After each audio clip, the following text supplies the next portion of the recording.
chosen for the first seminar this season a subject which perhaps is more vital and more far-reaching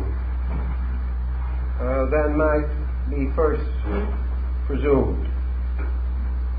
There is probably no school in the history of Western civilization that has more profoundly affected the course of human life for the last 19 centuries than the school of Neoplatonism. I realize that this will be challenged, or might be challenged, but I think as we proceed, the facts will be clear. As you know, a sentence taken out of a book has slight meaning when divided from its context. And there is no way of estimating Neoplatonism without first orienting it in the world of its time and conditions. So we must first prepare our groundwork by a general survey of the circumstances which made Neoplatonism not only possible but necessary. We know that 2,000 years ago, civilization was centered in the Mediterranean and Aegean areas. In this region, three great cultures flourished: the Egyptian, the Greek, and the Latin or Roman. If we examine history at about the time of the rise of Neoplatonism, we observe that all three of these great dominant cultures were beginning to show signs of internal weakness or had already fallen. We know that the glory of Egypt was past, and the Egyptians were little better than a colony of Rome. Greece was in the same predicament. The old days of the great academy had vanished. Greek culture, Greek philosophy, Greek religion was declining. The last stronghold of the old world, old way of the world, was Rome. Rome under the Caesars. And Rome was already beginning to feel the inroads of the barbarian hordes from the north. And Rome was tottering on the brink of its own collapse. Now, three great cultures, three dominant civilizations cannot collapse or fail or gradually disintegrate and fall apart without producing a profound effect upon human beings. We live within systems. We live within patterns. And we know today what it means to experience insecurity in the patterns which are familiar to us. How much more, then, were these older people insecure when their entire system of culture was collapsing, when their religion was slowly failing, their sciences declining, their arts failing, their literatures and philosophies, their ethics and morality, all these, which are the foundations of enduring security, were slipping away from these three great ancient cultures. In this period of tremendous internal uncertainty, it is inevitable that men's minds should have gradually turned toward a different perspective on life, a perspective that was best expressed, best revealed through the three schools that rose in this period: Christianity, Gnosticism, and Neoplatonism. All three share one common heritage, the heritage of disillusionment. All three appeared at a critical time in the life of the people of the region where they flourished. All three are marked deeply and profoundly with the prevailing sense of insecurity. Therefore, we have some understanding of the psychology of that time. Neoplatonism, or the New Platonism, claims its original inspiration and descent from the writings of Plato and his legitimate successors and disciples. Let us then pause for a moment and consider the relationship of philosophy to Greek life. To a very great degree, philosophy had divided Greek life very strongly. Step by step, it had overthrown the power of Greek religion. The Greek was more impressed by the value of his philosophy than by the importance of the state religion. Part of this was due to such magnificent dialogues as those attributed to Socrates. Part was due to the natural instinct of philosophy in comparison to the elaborate pageantry of theology. The philosophers were mostly modest, moderate human beings. They did not believe in ostentation. They had very little time or consideration for elaborate rituals and rites, nor were they much addicted to the prevailing superstitions of their times. And although these men lived and flourished in the great golden era of paganism, sometimes called the Age of Pericles, as individuals and collectively, they never accepted or subscribed to the prevailing state theologies. They were discreet, they were respectful for the most part, sometimes not entirely so. But they felt that these systems of state religion were themselves becoming gradually encrusted with superstitions and were falling inevitably into the hands of privileged classes to be used as ways and means to further enslave and dominate the individual and restrict his liberty and freedom and his right to think. Thus, the philosophical systems of Greece, whether they be the doctrines of Plato and Aristotle, or the more rationalistic concepts of the Stoa, all of these emphasized a reasonable, rational, natural world. Even when the deities are introduced, these deities are introduced in a rather matter-of-fact manner. They are not introduced with great solemnity, but they are accepted, interpreted, and organized and arranged to become part of a very natural, proper kind of world. A world in which, for the Greek, there was very little emphasis upon what we would term today mysticism. It is true that the Orphics were mystics, but by the time Orphic doctrine had passed through Pythagoras and Plato, very largely its mystical content had been redirected into fields of philosophy. The Greeks considered the human being and his salvation a very serious business. They considered it something that would call upon the greatest resources of the individual and the greatest learning possible to man. They had no concept of an easy salvation. They had no concept of an individual praying his way into grace. To them, to live well was hard work, demanding tremendous strength of character, dedication, and resolution. And it was further part of their belief that the salvation of man depended upon the growth, development, and release of his own intelligence. That the individual could not subdue himself into a state of spirituality. He must unfold, extend, richen, and strengthen all the aspects of his character. The Greek philosophers also turned against the patrician system of their time. They had very little time or consideration for the power of wealth, family traditions, hereditary authority. Like Confucius, they held the individual to be the important equation. Not where he came from, not where he went, not what he had, not what he lost, but what he was. And their entire philosophy was built upon the problem of improving and increasing the content of man and releasing into expression those potentials which they held to be eternal within man.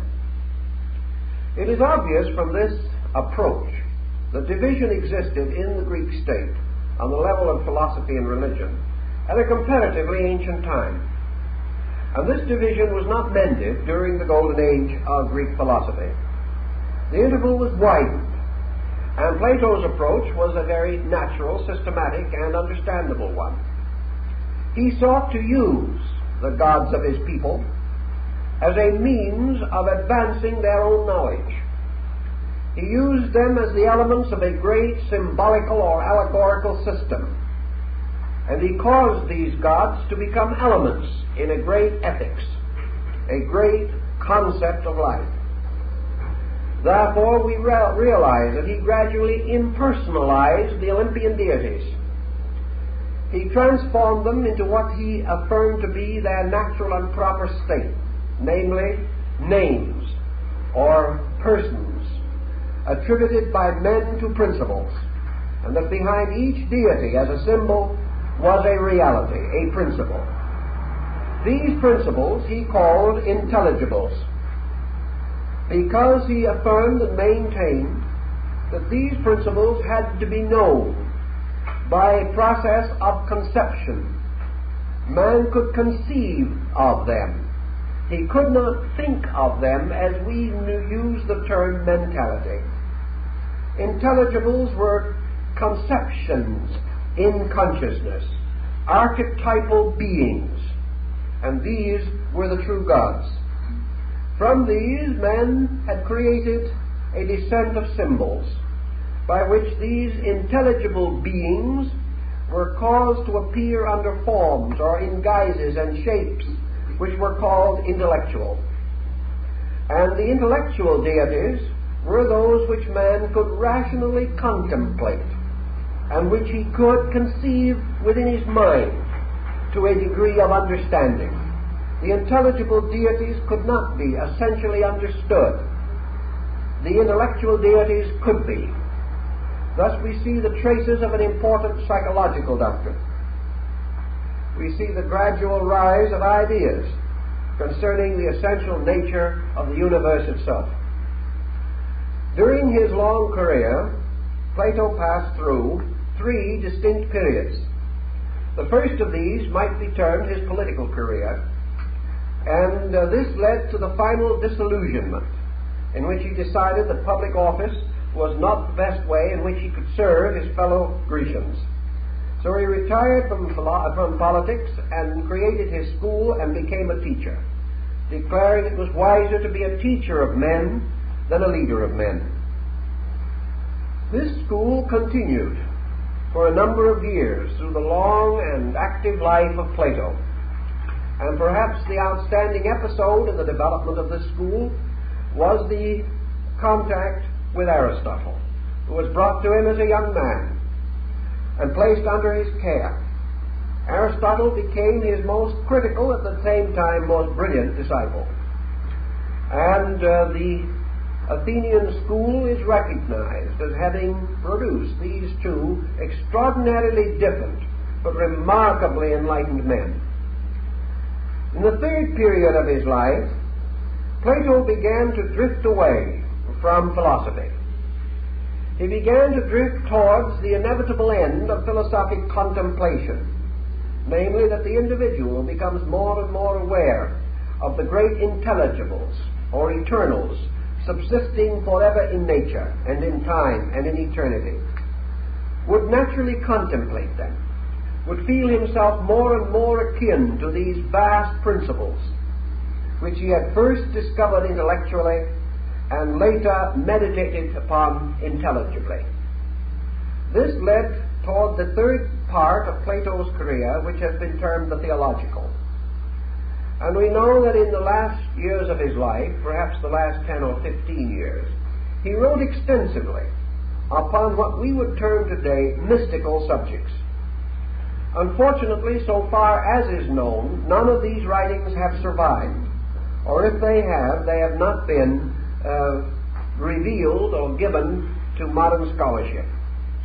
We know, however, that it was this change in Plato which caused the division between Plato and Aristotle. and finally resulted in Plato bringing his nephew Speusippus to become the head of his school, and Aristotle departed to the cinder track to create the school which has since carried the name the Peripatetic, or walking philosophers, because they held discourse while walking on the cinder track. Aristotle was unable to accompany Plato in his vast excursion into abstraction. But we know from the general tone of his later dialogues that Plato was moving more and more toward a very reverent attitude in relation to the great principles that lie at the roots of things. Philosophy with him had borne its natural fruit. It had released his intuitive and apperceptive powers, and these drew him toward the experience of the realities about which he had reasoned and thought. He intimates something of this in the Socratic dialogues, where he causes Socrates to point out that man is drawn inevitably toward the grave, or toward the transition to another life, in which either there will be darkness, or else the person surviving as a spiritual being will find union with those principles and truths which he has sought and served, and will know through factual experience that which previously has been only theory, speculation, or judgment. And Plato himself moved precisely in this direction, and it is greatly to be regretted that his religious writings have not survived. The motion of Platonism itself, therefore, established a pattern which we have more or less ignored, but which was still alive and vital in the opening years of the Christian era, within 3.5 centuries of the lifetime of Plato himself. Now, with this background relating to Platonism, we must come then to the transition to the Neoplatonic school of thought. Neoplatonism was rooted in the three cultures which were passing into desuetude at that time. Neoplatonism perhaps had its original seat in Alexandria. If so, it had a secondary seat in Rome and a third in Athens. These three centers became the legs of the Neoplatonic tripod, and it was from this tripod that the oracles of this particular sect or group were pronounced. The principal leader of the Alexandrian Neoplatonists was Plotinus, although the sect is said to have been created by Ammoniusacus, a slave, a carrier of burdens, a man of no known scholastic attainments, but a great natural intuitionalist. This original foundation led gradually toward the establishment of Neoplatonism in Rome, through again the migrations of Plotinus and his establishment of a school in the Eternal City. Neoplatonism flourished in Rome and Alexandria for some time, and it was not until the early part of the 5th century that the foundations were established in Greece. This foundation, the important one, was set in motion by Proclus, who was one of the students of the older Platonic writings, also of earlier, less known Neoplatonists, and who has sometimes been referred to as the Platonic successor. Proclus was born in Constantinople, then Byzantium. He moved to Athens, where he spent most of his life in teaching. Finally, as a result of the religious differences of the time, particularly the intervention of Christianity, he was in exile for a short time in the Near East, but later returned and finally died in Athens. Proclus was a man of exceptional abilities, and he may be regarded as the last of the great lights of Neoplatonism.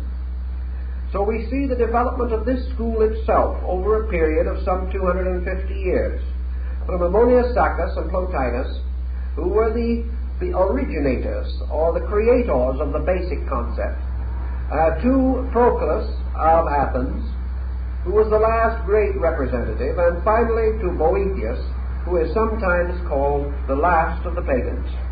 the last of the great line of philosopher-mystics who basically clung to the ancient Greco-Latin religious philosophy of life. These followers, these disciples of the old way, were gradually exterminated, and the last of the pagan academies in the Roman Empire were closed by the Emperor Justinian. So by degrees, Neoplatonism disappeared from the theater of human action. But its disappearance has sometimes been said to be the beginning of its existence. For nothing that it accomplished during the 250 years in which it flourished can compare with what it has accomplished in the 15 or more centuries since it perished. Thus we may say that the effect of the belief was vastly in excess of its temporal authority during the periods of its flourishing and survival. Now, what is the essential difference, let us say, between the teachings of Plato and the New Platonism, or Neoplatonism of Plotinus? It is a difference which is undoubtedly rooted in the points which we have previously made, namely that these civilizations had, since the time of Plato, fallen into decline, and the entire world of the learned was suffering from a profound nostalgia.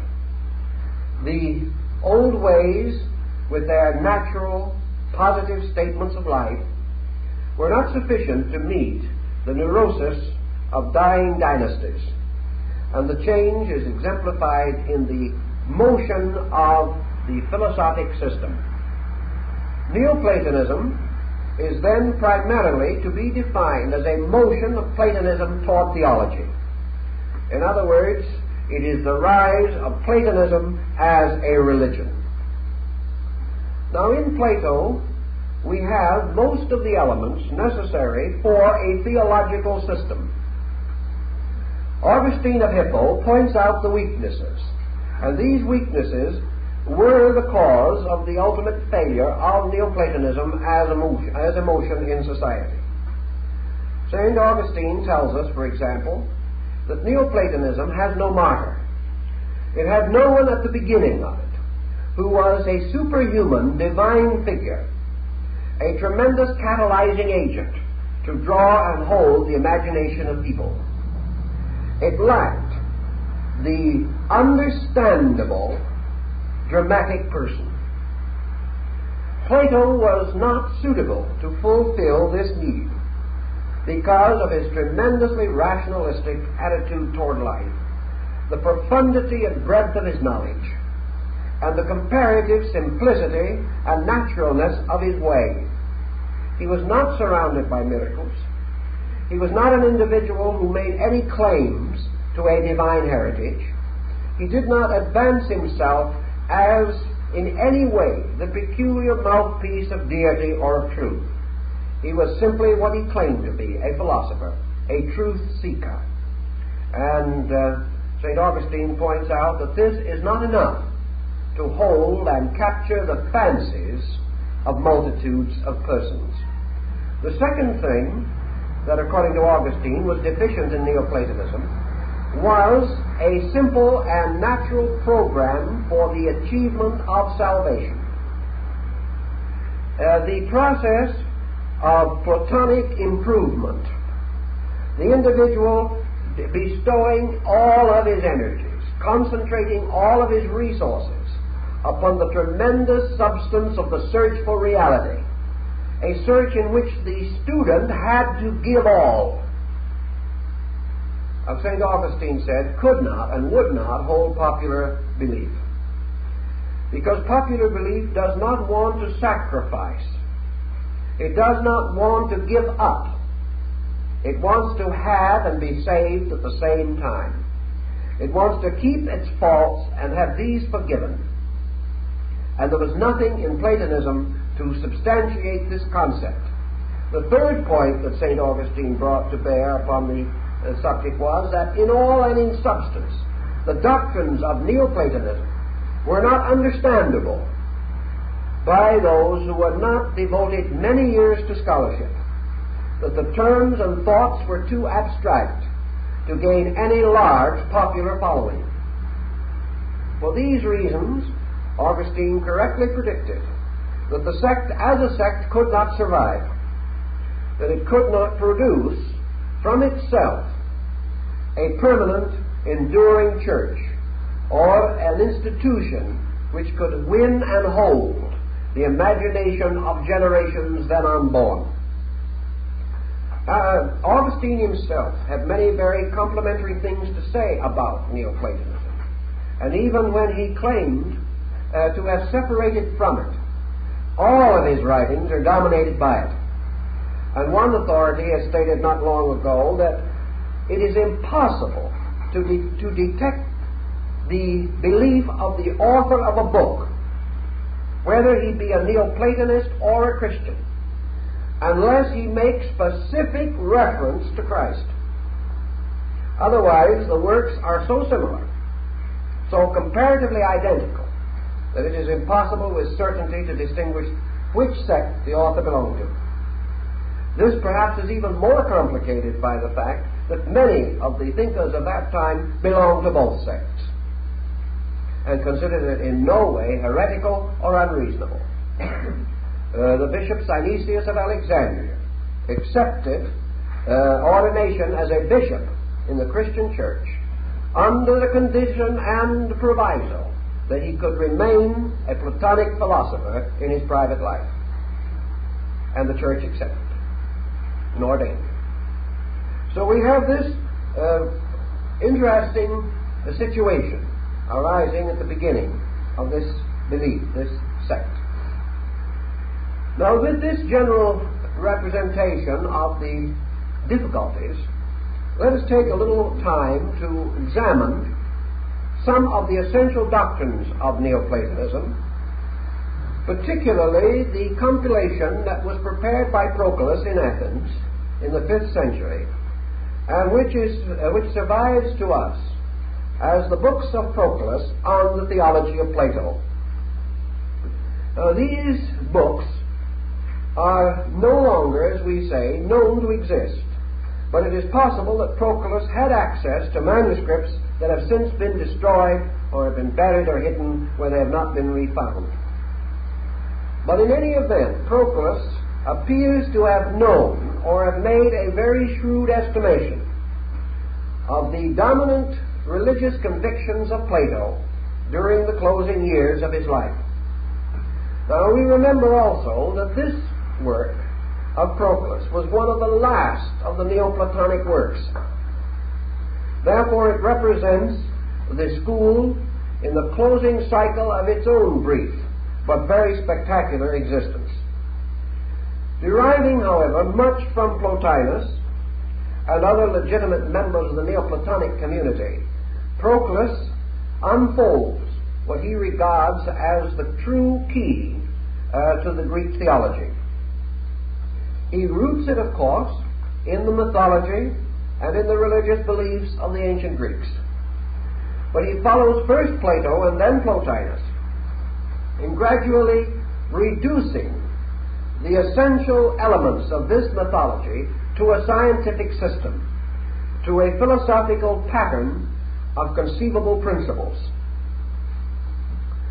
The first thing, then, we must approach is the combined view of Proclus, Plato, and Plotinus on the essential nature of being.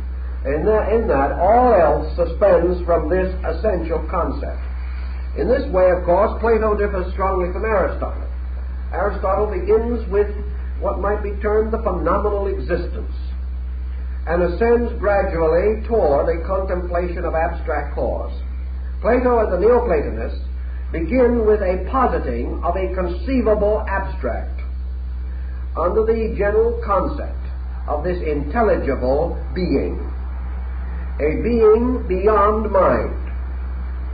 Now, this simple statement perhaps is the most important statement in all of Neoplatonism: the existence of a being beyond mind. Now, this was perhaps also the first break between Neoplatonism and the teaching of Plato. That is, that part of the teaching which we now know. It is very possible that this was the important change that Plato himself made, but we have no documentary proof of this. Certainly, however, the Neoplatonists lived much nearer to his time and might well have had access to a knowledge and tradition which we no longer possess. But Neoplatonism thus postulates a being beyond mind. Being beyond mind implies not only that it is beyond the mind of man, but that this being itself exists in a state superior to mind. Therefore, that this being is not mind, and nor can it be conceived by mind. Therefore, Plotinus insists that this being can only be stated as an existent reality or fact, a fact in being itself, but may not be subjected to any definition or interpretation. That this being subsists forever in itself, of itself, and by itself. That it is without quantity or quality. That it is without limitation, or as we would assume, lack of limitation, because even this term implies some kind of restriction. It is neither extreme of one or the other, plus or minus, but remains forever totally enclosing within its own eternity the concepts of both plus and minus. Therefore, it is being capable of being conceived as containing both being and not being, and yet now in no way being deficient in any of its own parts, because it is beyond mind, because its primary nature is not mental. The Neoplatonists affirm that the universe is not primarily a rational sphere. Now, this becomes exceedingly important as we study this system. This caused a tremendous hue and cry against Neoplatonism, a hue and cry which has continued all the way down to 19th century England and early 20th century America. It has been affirmed that by this concept Neoplatonism attacks science, even the sciences of the Greeks, that also Neoplatonism attacked philosophy because of its primary statement that reality is beyond mind. Now, all your sciences are seeking for truth, and truth is a term to cover at least the concept of reality. Science is completely frustrated if truth is beyond mind. Philosophy is frustrated because if philosophy is the instrument of reason and truth is beyond mind, then reason cannot attain to truth. This is in itself apparently a simple point, but it becomes pivotal, and a great deal of other thinking is suspended from it. The Socratic school, and to a degree Plato, had created a triad, the one, the beautiful, and the good, to explain the nature of deity. Neoplatonism accepts the possibility of the term the good as being negatively applicable to being, not as a definition, but merely as a convenient term for interchange between persons discussing such a subject. But they maintained that being transcends virtue to the same degree that it transcends mind. Therefore, that being per se transcends, period. Therefore, it cannot relate to, be similar to, or identical with anything less than itself. This procedure of thinking isolates the supreme being factor at the root of existence. It causes this root to exist in a pure state, unqualified and unconditioned, by even such terms as spiritual and mystical. It further points out that all attempt on the part of man to approach the nature of infinite being must to a large degree fail, for the reason that man has no attributes available to him as a conditioned creature by which he can actually apperceive the total nature of unconditioned and unlimited existence. Time and eternity fall into the abyss together. Spirit and matter as opposites fade into something superior to themselves. Creation, objective and subjective, merges into something that is objective, subjective plus, and for which no term is feasible or conceivable. Even the Chaldean statement of the thrice deep darkness at the root of life is not sufficient, because the Neoplatonists affirm definitely that being is not darkness, nor is being light. Therefore, it cannot be described in terms of light or dark. It cannot be determined in terms of sound or silence. It is simply, utterly, inconceivably transcendent. And because it is totally unconditioned, and because it possesses within itself no intellectual nature intrinsic to its own existence, it is, as they say, the infinite cause of infinites. And no being, no creature, no manifestation can any more circumscribe the potential of being than he can plumb the depths of being. Therefore, in a sense, the concept, with being all things are possible, comes to have meaning. All things implying not all known things, but all things known and unknown plus.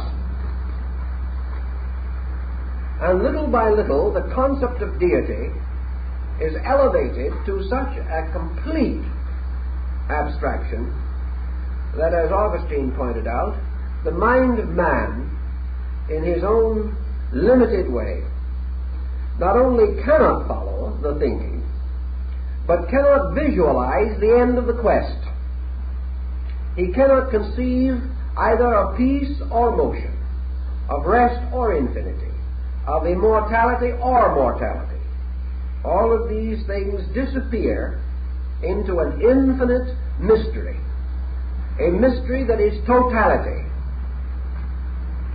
And this totality is very reminiscent of the most abstract concepts of Brahmanic theology, in which Brahm, the infinite, the unconditioned, becomes known only by its productions, but remains itself forever, the invisible root, the unknown cause of all causation.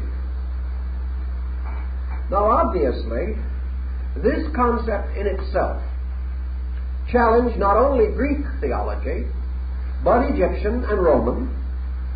It further challenged Christian theology, because it stood with such a tremendous state of complete aloofness that it found very little immediate association with the beliefs of other groups.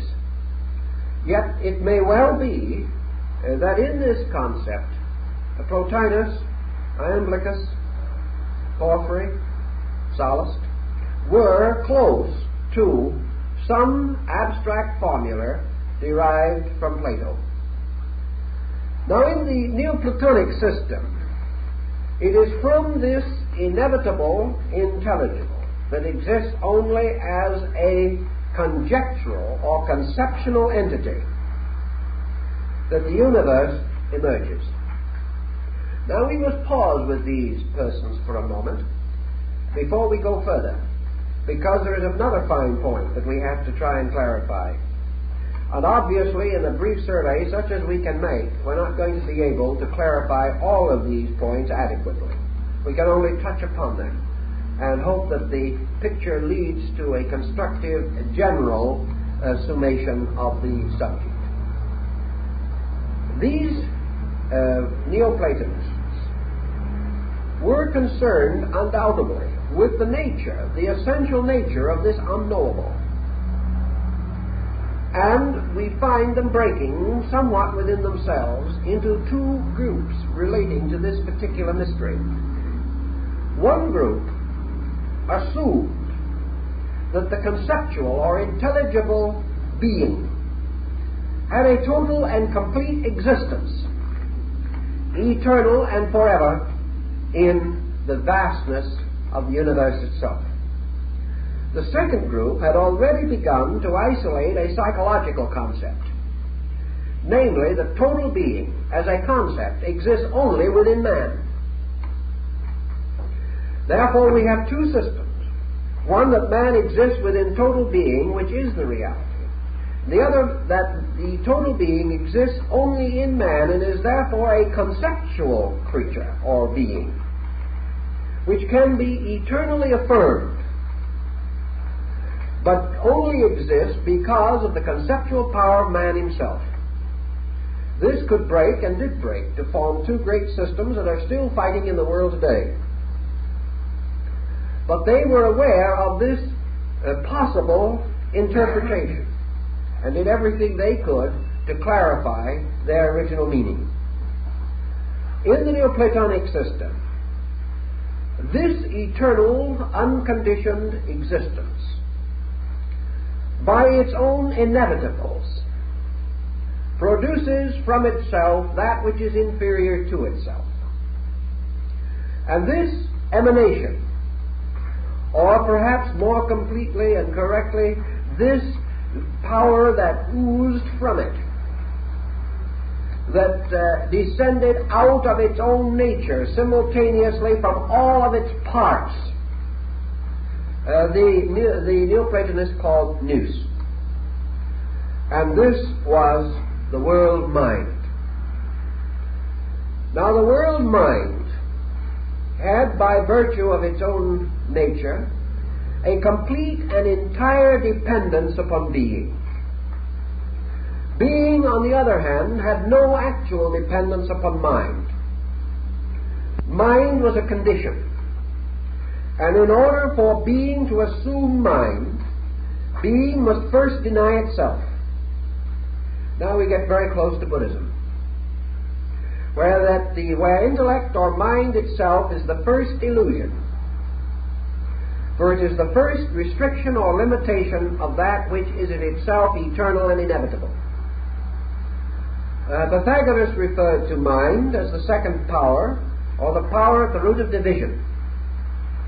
And according to the Neoplatonists, being, having cause to emanate from its own nature, nous, or mind, became captured or held within the net of the vast extent of its own mental or intellectual powers. Thus the conceptual power gave birth to thought. And thought was a product of conception. And the conception is superior to the thought. Therefore there exists a faculty of conception in man's consciousness, which is a creating power superior to mind. This all becomes a little difficult, but it will clear, as somewhat at least, as we proceed. Nous, or the world mind, is also identical in its essential substance with the world soul. Why did the Neoplatonists conceive the mind and the soul to be identical? In this, almost anticipating modern psychology. They replied, it is identical because mind is the inevitable root of reflection. It is the inevitable ordinator of conduct, the perpetuator of records, the distinguisher of parts, and therefore is essentially the power by which man can reflect upon his own conduct, whereby man therefore becomes capable of the concept of good and evil, the concept of life and death, the concept of beginning and end. these things, all being conceptual within man, inevitably result in the arising in man himself of the compound of his energies and their testimonies, or things done and their consequences. And from this chemistry or alchemy therefore arises the soul power. And the soul power in man is of its own substance and nature identical with the world soul. And the soul in its turn creates from itself, by the extensions of its own energies, what we call the body. And the body bears the same ratio to the soul that nous, or universal mind, bears to being. The one point that the Neoplatonists particularly stressed was that the soul was a movable equation. Here again, they are drifting very closely toward Eastern mysticism, with which they may have had direct contact through Alexandria and the caravan routes. The soul, therefore, has of its own nature three potential places of abode, or conditions of existence. Soul may remain, that is the human soul, the individual soul, may remain identical with the world soul. This is intimated in the story of the prodigal son by the brothers who did not leave their father's house, but remained at home. The soul may become identical with itself. That is, the individual soul may individualize, becoming therefore a living soul, having a separate existence. To borrow a line from Faust, twixt heaven and earth, dominion wielding. In other words, it may exist in a state of suspension between the world soul and the body below which it has engendered. Or the soul, the human soul, may verge toward body, become immersed in it, and as a result of that, lose its own identity by being submerged in or absorbed by the mystery of matter. This is the burden of the great Gnostic hymn, the hymn of the robe of glory, which is a variation again upon the theme of the prodigal son. And this in turn is another variation upon the great theme of the wanderings of Odysseus. In any event, the soul, therefore, may remain with the world soul, or it may become a separate being, having its own existence, or it may sacrifice its own natural existence and become absorbed in matter. The last in the story of Narcissus, who, seeing his reflection in the water, plunged into the pool to embrace his own reflection and was drowned. This would be the descent of the soul into body. The famous fable of Cupid and Psyche carries part of this story also. The fable was first originated and devised by Apuleius, and in it is pointed out that after Psyche, the soul, had descended into the lower worlds, it ran about in a stumbling and erratic manner, unable to follow a true course. And this represented, of course, the soul involved in the complexities of a personal existence. Now here we have something also that we do not have in the older writings of Plato, or in most of the teachings of that time, and namely the gradual emergence of the concept of the human soul, not merely as a part of a compound, the soul no longer being merely the rational part of man, but now beginning to take on its own true psychic content, and to have a sympathetic relationship with body below and with universal soul above. The adventures of soul in Neoplatonism definitely indicate their belief that what we call man's soul life is really the enrichment of the soul potency by means of experiences either derived from the world or derived from the soul of the world. Those derived from the world are called experience. Those derived from the soul of the world are called intuition or apperception.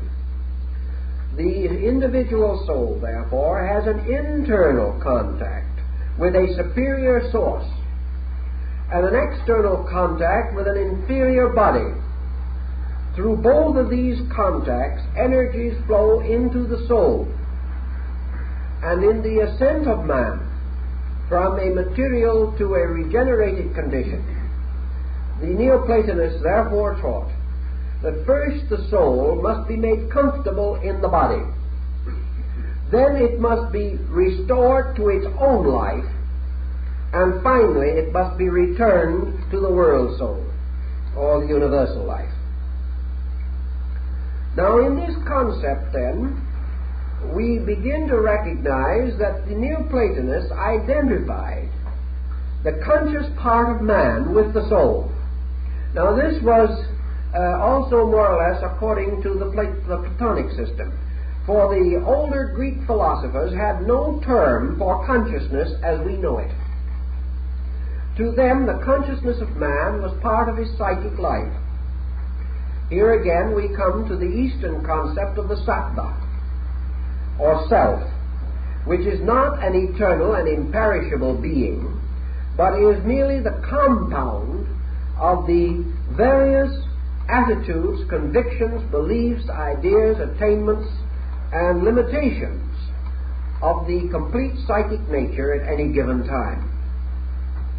So here we have the soul capable of returning to the world soul, and in this return fulfilling its existence on a psychic, emotional, mental level. This in substance is the basic emphasis, and nearly all Neoplatonism is concerned mostly with this problem of the soul.